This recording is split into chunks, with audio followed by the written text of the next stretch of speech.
В Коми до 2019 года построят газопровод Ухта-Торжок-2. Об этом сегодня в Ухте договорились руководитель республики Сергей Гапликов и глава «Газпрома» Алексей Миллер. Газ по новой ветке будет поступать потребителям северо-запада страны. По словам Миллера, уже в ближайшие дни решится вопрос с выбором подрядчика и определится окончательная цена проекта. Кроме того, перспективы газификации района руководство компании обсудит с правительством Коми на совместном совещании.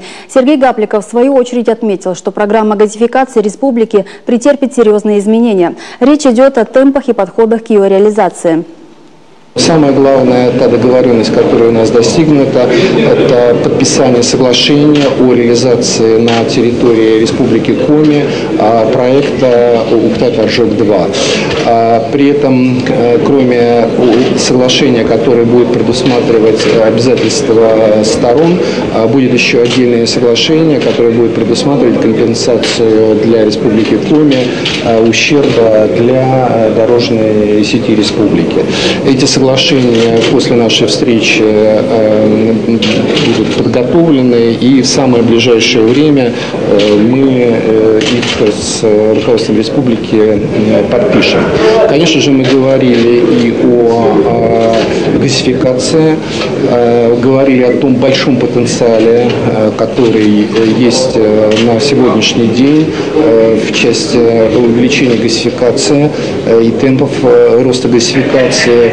К сожалению, пока уровень газификации республики Коми ниже, чем в среднем по России, чуть меньше 45%, при том, что в среднем по стране это 65,4%.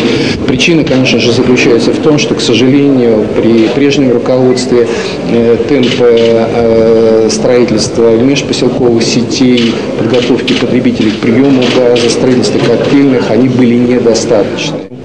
Есть один, помимо того, что он сказал по уровню газификации проценту, который сегодня, к сожалению, присутствует не в достаточном объеме территории республики, еще есть одна проблема – это задолженность перед «Газпромом» по поставкам газа.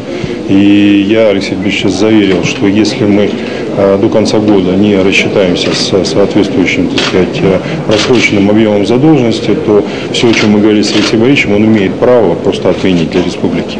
И это действительно партнерские отношения, это то, что формирует устойчивые отношения в перспективе, и то, что нам дает право рассчитывать на такое же партнерское отношение со стороны «Газпрома». Еще раз, Алексей Борисович, спасибо, и мы будем выполнять взятые на себя обязательства.